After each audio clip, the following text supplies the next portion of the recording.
지난 시간에는 취업 컨설턴트 정세용 본부장과 함께 전북의 고용 현실에 대해서 알아봤습니다. 이번에는 취업난 이후에 부쩍 관심이 높아진 취업 박람회 개최와 또 활용 방안, 그리고 실제 취업 준비생들에게 더 필요한 정보들 이야기 나눠보겠습니다. 본부장님 반갑습니다. 네, 안녕하십니까. 지난주에 이어서 올해도 이번 주에도 뵙겠습니다. 취업 컨설턴트라고 하는 정세용 본부장입니다.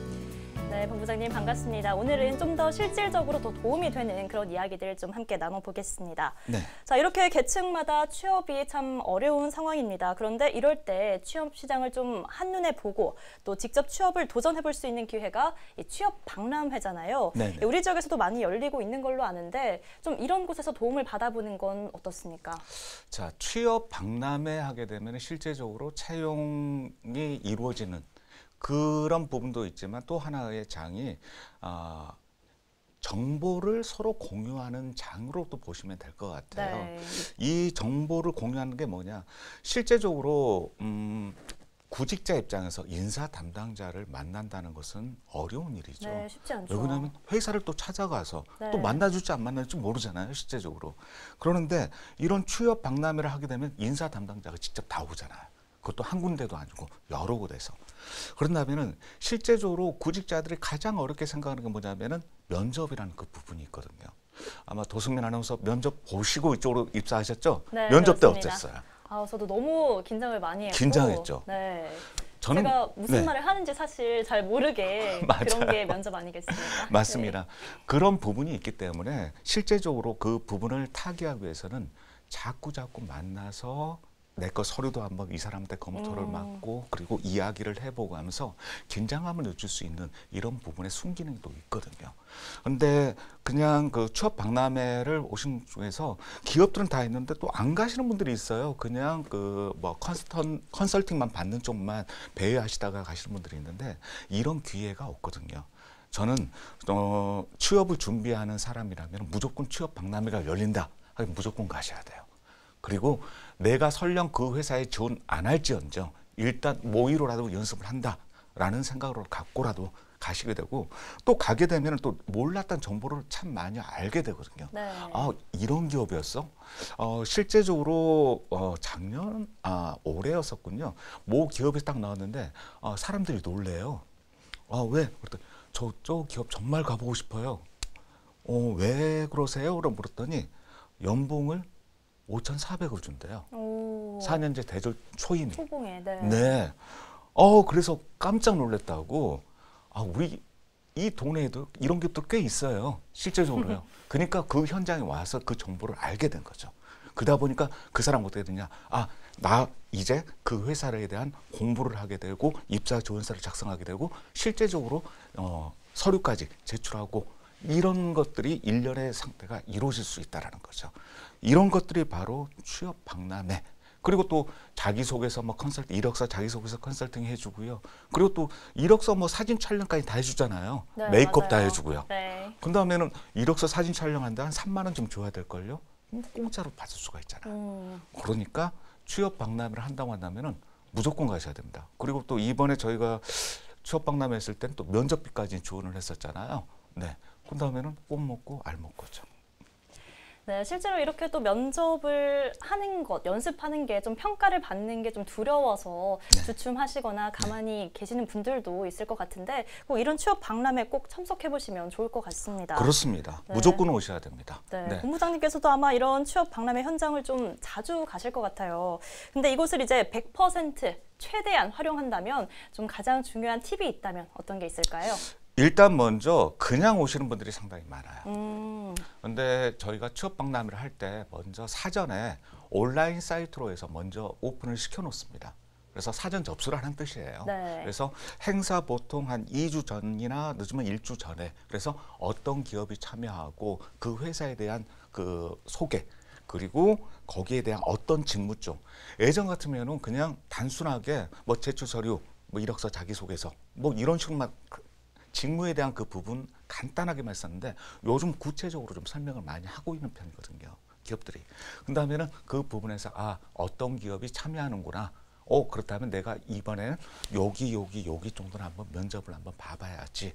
이렇게 하시고요. 그다음에 부대 행사관이라든가 이벤트가 뭐뭐 있는지 그 부분도 보시게 되면 참 구입자 여러분 도움될 거 상당히 많이 있거든요. 그래서 만약에 그런 부분을 보시고 나서 박람회 현장에 오게 되면은 이제 실제적으로 이제 인사 담당자를 이제 와서 이제 면접을 이제 보게 되는 거죠. 취업 박람회가 채용 박람회나 취업 박람회가 왜 좋은 건 뭐냐면 서류 전형과 면접을 동시에 볼 수 있다는 거거든요. 네. 원래 절차적으로 한다면은 그렇죠. 일단 서류 전형 네, 하고 한 나서 단계가 또 그렇죠. 지나가야죠. 네. 그다음에 면접을 봐야 되는데 서류를 제출하고 그다음에 면접까지 볼 수 있다는 것 자체가 엄청난 메리트잖아요. 설령 떨어졌다 하더라도 얻는 게 있잖아요. 그 인사 담당자들이요. 만약에 자격 요건이 안 된다 하더라도 조언을 해줘요. 다음에 어떤 가실 때는 이런 부분 좀 더 보완을 하셔야 될 거예요. 네. 그다음에 이것만큼 좋은 게 어디 있어요? 근데 그래서 그런 것도 받아보시고 다양한 그 박람회 이벤트까지 하신다고 한다면은 이런 것들이 자신한테 만약에 취업을 준비하는 구직자한테 큰 힘이 될 것으로 생각되고 있습니다. 네, 정말 적극 활용해보면 좋을 것 같습니다. 근데 얼마 전에 저도 이곳에 있었는데 우리 지역에 이제 직업계고 학생들을 위한 취업 박람회가 또 열렸었습니다. 정말 인재들이 많이 왔던데 어떤 상황이었습니까? 작년에 지금 도교육청에서 처음으로 직업계고 취업 박람회를 했었었죠. 네. 그때 아마 도승민 아나운서를 제가 처음 뵀던 것 같은데 네, 맞습니다. 올해도 또 8월 달에 그때 뵀었고요. 네. 일단 직업계고 취업 박람회 이 부분은 특성화고가 33개 정도 도내에 있습니다. 근데 이제 농업 계열이냐, 공업 계열이냐, 상업 계열이냐 이제 나눠져 있거든요. 실제적으로. 근데 이 부분에서 이 친구들이 10월 달부터 실습을 나갈 수가 있어요. 그래서 8월 달에 했던 것은 뭐냐면 사전에 한번 이 부분에서 좀 어느 정도 매칭을 좀 시켜놓고 10월 달에 현장 학습 끝나고 나서 그다음에 11월 달에 취업할 수 있는 그런 분위기를 연출하기 위해서 했던 거였는데 실제적으로 거기에 온 학생들 이 상당히 도움을 많이 받았던 건 사실이고요. 그리고 바로 그 현장에서 직업계 쪽 박람회는 바로 현장에서 몇 명 취업됐다 이 부분이 나올 수가 없는 거죠. 네. 기업에서는 일단은 당신 왔으면 좋겠어요 라고 하지만 이제 그 텀이 좀 있잖아요. 그쵸, 그 기간 아직 텀이 학생. 있다 보니 그렇죠. 네. 그 부분 때문에 그렇지만 거기에서도 기업에서도 약간 좀 꺼려했던 것도 있었어요. 왜 그러냐면은 기업 입장에서는 제가 오래 일할 사람을 뽑아야 한다고 하는데 남자 같은 경우는 뭐가 하나 걸리는 게 있죠. 군대 문제죠. 네. 그렇죠. 그 문제가 있기 때문에 기업들도 처음에는 참가를 할 때 그 부분이 상당히 걸리다고 했었는데 지금 만나봤더니 이 친구들이 참 괜찮더라. 그래서 뽑고 싶은 그 부분이 많이 생겼다라는 이 부분을 이야기를 많이 해주셨어요. 그래서 내년에는 좀 직업계고 취업 박람회를 이제 일정 그 부분도 다시 한번 도교육청하고 이야기해서 어떻게 좀 할지 모르겠지만 좀 더 계속해서 지속적으로 가는 것은 어느 정도 되는 것 같습니다. 네, 실제로 그 자리에서 이제 고등학교 때부터 이미 자기의 미래를 좀 정하고 꾸준히 노력하는 그런 학생들을 보면서 저도 사실 자극을 좀 많이 받았던 것 같습니다. 그러셨어요? 네. 네. 그 박람회 이미 또 졸업한 선배가 와서 이런 이야기를 들려주는 토크 콘서트 이런 것도 있었던 걸로 아는데요. 실제로 좀 취업을 성공한 사례가 많죠. 많이 있죠. 네. 작년에 이어서 올해도 그 취업한 선배들과의 그 토크 콘서트를 진행을 했었잖아요. 실제적으로 그 사람들이 그리고 이번 같은 경우는 본인이 출퇴근하는 그 모습을 또 영상으로 해가지고 네. 그걸 다 보여줬었는데 실제적으로 그 부분이 있다는 거예요.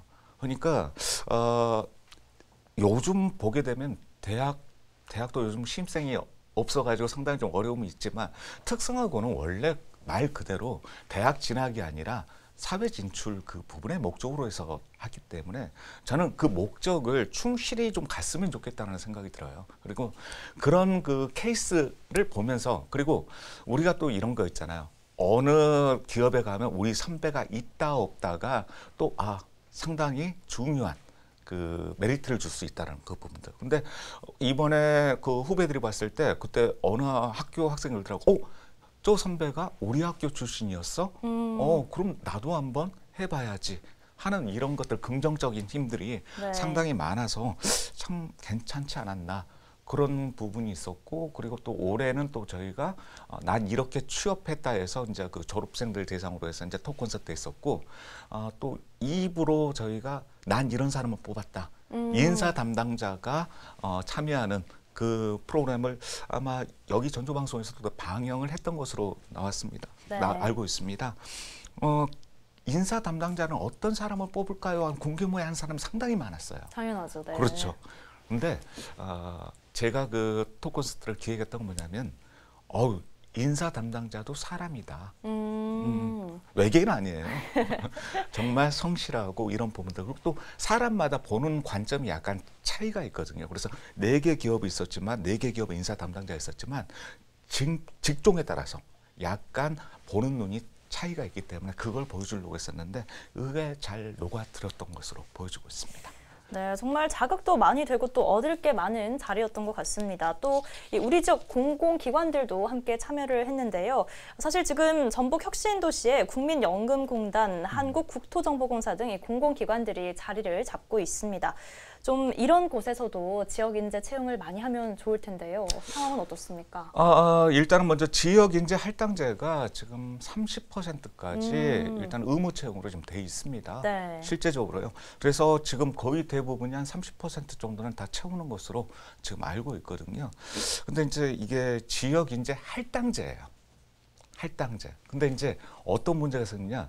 내가 고향이 여긴데 대학을 서울로 갔어요. 네. 그럼 이 사람은 지역 인재가 아니에요. 지역 소재 대학을 여기에 있는 대학을 나와야만 그 부분에서 혜택이 되는 거기 때문에 그래서 최근에 좀 이런 논란이 좀 많이 나오고 있더라고요. 그래서 가산점을 주는 게 낫지 않겠느냐 하는.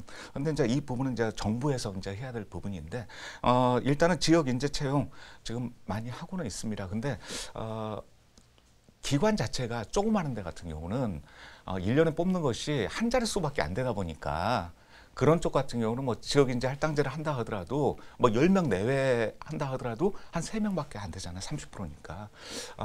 그래서 좀 우리가 제2차 뭐 이전 공공기관 뭐 이전을 뭐 해야 된다. 그 부분이 국회에 상당히 논의가 지금 되고 있는데 좀 큰 기관들이 와야 이 부분도 상당한 규모의 경제가 달성하지 않을까 하는 생각이 들고 있습니다. 네, 아까 이야기를 듣다가 좀 궁금했던 점이 그 고향이 이곳인데 대학을 서울로 갔으면 이 지역 인재 할당제에 지원할 수가 없다 말씀하셨는데 네. 그렇다면 고향은 이곳이 아닌데 이곳에서 대학을 다니는 학생들은 해당이 됩니다. 해당이 되나요? 네.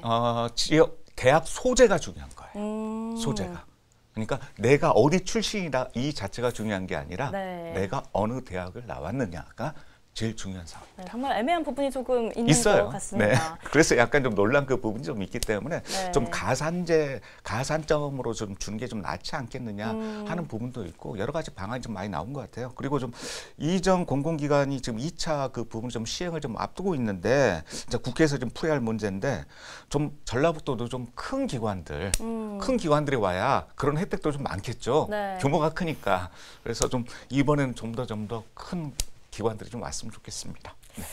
자, 그럼 이제 민간 기업과 달리 네. 이 공기업 취업을 공략하기 위해서 좀 갖춰야 할 게 있다면 어떤 게 있다고 보십니까? 공기업을 준비하려고 한다면요. NCS, 국가직무능력 표준은 무조건 알아야 됩니다. 왜냐하면 거기에서는 뭐 학력이라든가 이런 제한이 다 없거든요. 실제적으로요. 공기업들은요. 근데 뭘로 보느냐? NCS, 직무능력 평가를 보거든요. 근데 NCS 이 부분이 지금 국가에서 지금 표준 직무 능력 표준을 딱 만들어 놓고 일단 공기업부터 먼저 시행하고 계속해서 이제 대기업들도 이제 NCS 이 부분을 상당히 좀 많이 가고 있거든요. 근데 NCS를 모르게 되면은 실제적으로 공기업 준비 못 하고 있습니다. 할 수가 없어요. 그래서 ncs.or.kr 그 사이트가 있으니까요. 정말 모르시면 공기업을 지금 준비하고 있는데 나 NCS 처음 들어봤어 하신 분들은 ncs.or.kr 들어가시면 좀 더 자세하게 내가 어떤 직무를 할 것인지 그 표준으로 해서 딱 매뉴얼대로 다 나와 있으니까요. 그걸 보시면 될 것 같습니다. 자, 그리고 이제 스펙이라는 단어가요. 참 취업을 준비하면서 사실은 요즘은 뭐 대학생 1학년 때부터 또 더 나아가서는 뭐 중고등학생부터 이 스펙 때문에 많은 고민들을 하는 사람들이 많습니다. 실제로 이제 기업에서 좀 중요하게 여기는 스펙이 있다면 어떤 것들이 있을까요? 그러니까요. 어느 순간 스펙이 명사화돼 버렸어요. 네, 맞아요. 근데 했던 그 모 사장님 이런 말 했거든요. 인간에게 스펙이란 단어를 쓰지 말아라. 스펙은 기계 따위에게나 붙이는 말이다. 라는 네. 이 부분이거든요. 그러니까 스펙 자체가 뭐냐면은 스펙스테이션이라고 해가지고 설명서예요. 우리가 물건 살 때 종이 하나 딱 나오잖아요. 제품 설명서. 네. 이게 바로 스펙이거든요. 그러다 보니까 어느 순간 스펙의 취업하게 이꼬르 스펙이 돼버린 거예요. 그래서 막 3대 스펙, 5대 스펙, 9대 스펙 가는데 9번째 그 스펙의 제일 9번째가 뭐냐면 성형수술이었거든요. 네. 이런 참 웃고픈 그런 그 사실이 지금 네. 나오고 있는데요. 지금 기업에서 보는 것은요. 스펙적인 그 부분보다는 직무 역량이거든요.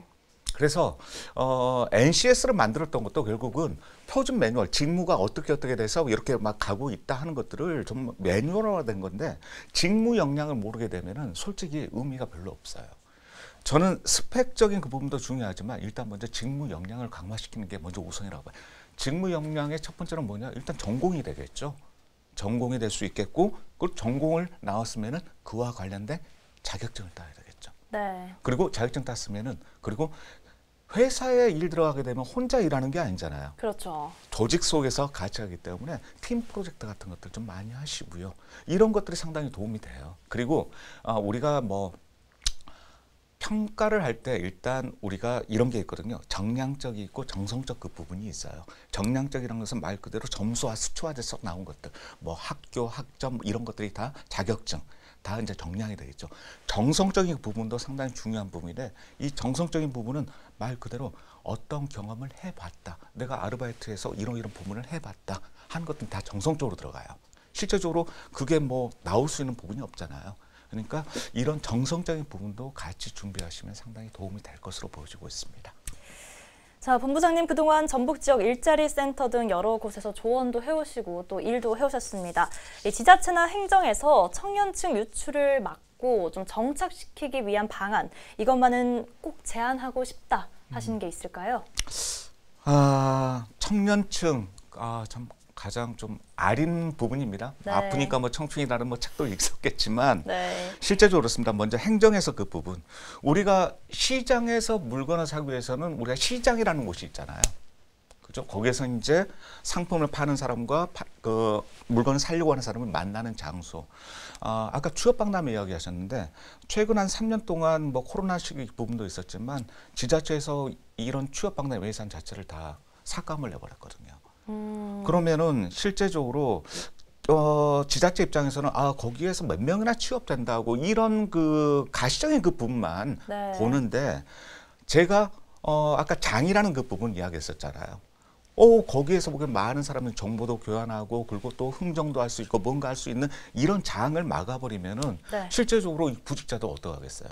기업들 아까 홍보해야 하는데 기업들이 우리 기업 제품 홍보하기도 힘든데 우리 회사 홍보까지 한다? 너무 힘들죠. 그럼 이 부분을 누가 도와줘야 되죠? 지자체에서 도와줘야 한다는 거죠.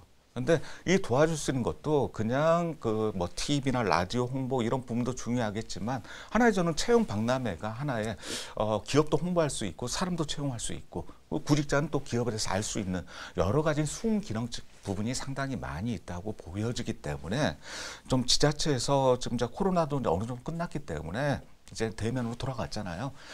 채용 박람회라든가 취업 박람회 그 부분을 다시 한번 좀 일으켰으면 좋겠다는 게 제 바람입니다. 네, 오늘 좀 이렇게 이야기를 나누다 보니까 정말 본부장님이 일자리 그리고 취업 관련해서 정말 진심이신 게 느껴집니다. 감사합니다. 네, 본부장님은 좀 어떻게 이런 취업 컨설턴트라는 길을 선택하게 되셨을지 궁금해지는데요. 오래전부터 전북에서 또 자리 잡아서 활동해 오신 걸로 알고 있습니다. 특별한 계기나 또 이유가 있으실까요? 글쎄요, 제가 전라북도로 온 지는 2002년도에 왔으니까 네. 고향은 여기가 아니고요. 서울에 본사 근무하다가 이제 이쪽으로 이제 발령받고 왔었는데 벌써 20년 됐네요. 네. 둘째 아들이 여기서 태어났고 그다음 이제 도민입니다. 저도 이 지역 도민이고요. 저는 딱 한마디로 정의하고 싶어요. 다음 생이 있다고 한다면은 저는 이 직업을 할 것 같아요. 네, 이 한마디로 요약하겠습니다. 네. 참 요즘에는 이렇게 플랫폼 또 중개자 역할을 하는 것도 많아졌고 그만큼 더 중요해졌습니다. 혹시 본부장님처럼 나도 이런 분야 중개나 뭐 플랫폼 이런 분야에 도전해보고 싶다 생각하는 학생들이 있을 수도 있잖아요. 네. 어떤 적성, 어떤 흥미, 성품이 있을 때 이곳에 잘 맞을지 좀 설명 좀 부탁드리겠습니다. 일단 먼저 우리가 지금 60세까지 일할 수 있는 부분은 아니라고 좀 생각하거든요. 네. 지금 청년층이라 하면은 70세까지는 일을 해야 된다고 봐요. 실제적으로 경제활동 인구 자체가 점점 줄어들고 있는 게 사실이잖아요. 그런다고 한다면 어떤 일을 해야 될 것인가? 내가 좋아하는 일을 해야 되겠죠. 네. 아나운서, 도승민 아나운서께는 좋아하는 일 하고 계시죠? 네, 맞습니다. 그러면 오랫동안 할 수 있어요. 그런데 실제적으로 그렇습니다. 좋아하는 일이 있고 잘하는 일이 있고, 그럼 잘하는 일이 있으면 또 못하는 일이 있고, 좋아하는 일이 있으면은 좋아하지 않는 일이 있고, 네. 그다음에는 좋아하고 잘하는 일을 한다 하면은 그걸 직업으로 만든다 하면 정말 베스트겠죠. 근데 이런 거 있잖아요. 정말 좋아하는데 그 일은 잘 못해. 이 부분은 취미로 가져가시면 됩니다. 본 취미죠. 직업으로서 약같이 그 부분은 아니라는 거죠. 근데 못하고 잘하지 못하는 것을 이건 완전히 배제를 시켜야 된다는 거죠. 일단 먼저 본인이 내가 뭘 좋아하고 잘하는지 먼저 본인 파악을 하는 게 먼저 우선이라고 보거든요. 그래서 지금만 뭐 직업 인명 사전에도 한 15,000개 정도 이상 일자리 그 직업 사진 나와 있으니까 저는 이렇게 생각해요. 그 많은 일자리 중에 내가 가야 할 일자리가 없겠어요? 분명히 있어요. 근데 학생들한테 당신이 하는 직업을 대해서 한번 써보자 한다면 20개가 못 넘어가요. 그만큼 직업에 대해서 잘 모른다라는 그 부분이죠. 네. 그래서 좀 더 이런 직업도 있구나 하는 것을 좀 더 알아봤으면 좀 좋겠거든요. 거기에서 내가 잘하고 좋아하는 것이 무엇인지 분명히 있습니다. 그래서 그 파악부터 먼저 하시는 게 먼저 우선이라고 생각합니다. 네, 참 이런 걸 보면 뭐 스펙 우리가 말을 많이 하지만 결국은 자신이 무엇을 좋아하고 또 즐기고 있는지 이런 걸 파악하는 게 가장 중요할 것 같습니다. 그렇습니다. 네, 오늘 말씀 잘 들었는데요. 이제 끝으로 이 방송 보고 또 열심히 취업을 준비하는 사람들, 또 꿈과 현실 사이에서 좀 고민하고 계신 분들에게 한 말씀 부탁드리겠습니다. 지금도 아마 채용 공고 보면서 어떤 기업이 좋을까 하시는 분들 상당히 많이 있을 것 같아요. 저는 뭐 저번 주에 일부 때 이야기하고 좀 도전하십시오라고 했었는데요. 먼저 도전하기 전에 먼저 나에 대한 냉철한 분석이 필요합니다. 제가 이 시간에 잠깐 이야기했던 좋아하고 잘하는 것이 무엇인지 냉철하게 먼저 분석을 한번 해보시고요. 그리고 직업에 대해서 한번 공부를 한번 해보세요. 세상에 이렇게 많은 직업이 있었구나. 그렇다면 내가 한번 이런 부분을 한번 도전 한번 해봐야지 하는 용기가 좀 필요할 것 같으니까 그런 공부 지금부터 천천히 준비하시면 될 것 같습니다. 네, 본부장님 두 번째 이야기까지 잘 들었습니다. 고맙습니다. 네, 감사합니다. 네, 취업의 문을 열기까지 참 여전히 많은 노력 또 시간이 필요하겠지만 열정이 있다면 그 원하는 꿈 꼭 이룰 수 있을지 않을까 생각을 해봅니다. 네, 오늘 전북톡 이 사람은 여기서 마치겠습니다. 고맙습니다.